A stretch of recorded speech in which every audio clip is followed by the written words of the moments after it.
Salut à tous, aujourd'hui top 5 sur les jeux les plus rares et chers du monde. Alors c'est parti mon kiki. En cinquième position, Stadium Events. Le jeu a été produit officiellement à 2000 exemplaires pour être ensuite retiré des ventes quand Nintendo a racheté les droits du Family Fun Fitness PAF.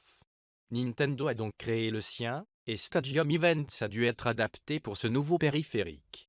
Le jeu fut ensuite renommé World Class Track Me.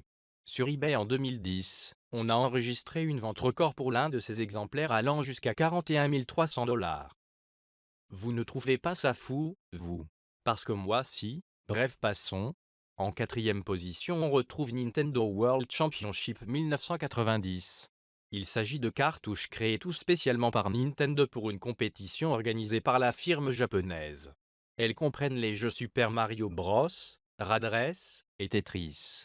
Il paraît que lors d'une autre compétition organisée par le magazine Nintendo Power, 26 cartouches en or du jeu auraient été distribuées. Il faut compter entre 15 000 et 35 000 $ pour une cartouche en or et entre 5 000 et 8 365 $ pour une cartouche normale. Assez cher la cartouche. Maintenant en troisième position on retrouve Nintendo Campus Challenge. Il s'agit d'un jeu Nintendo conçu pour un tournoi dont le but était de remplir les objectifs le plus vite possible pour arriver en tête du classement.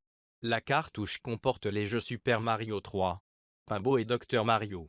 Toutes les cartouches ont toutes été détruites à la fin du tournoi sauf un exemplaire qui a refait surface dans le garage d'un ex-employé de Nintendo. À plusieurs reprises, la cartouche a été revendue entre 14 000 et 20 100 $. Pour la deuxième position, Tetris, Sega, sur Mega Drive. Tiens, ça me rappelait la cartouche de Nintendo Campus Challenge. La cartouche Tetris, Sega, a fait beaucoup de bruit à l'époque entre Nintendo et Sega. Sega, voyant que Nintendo avait récupéré les droits de la licence du jeu, a voulu récupérer une part du gâteau, sauf que Sega ne possède absolument pas la licence et encore moins les droits de reproduction. Du coup, rien n'arrête Sega et il se lance dans la création de son propre jeu de briques en ne changeant que la couverture de la boîte. Nintendo a réagi et tous les exemplaires du jeu furent détruits. De ce massacre, seuls 8 exemplaires ont survécu et il vous faudra payer 3 000 € pour vous en procurer un si jamais la chance s'offre à vous. Et enfin, la première position est pour Air Raid. Avec sa poignée sur la cartouche bleue, Air Raid est un jeu unique. Unique par son format. Son but est ultra classique, protéger une ville de l'attaque d'extraterrestres.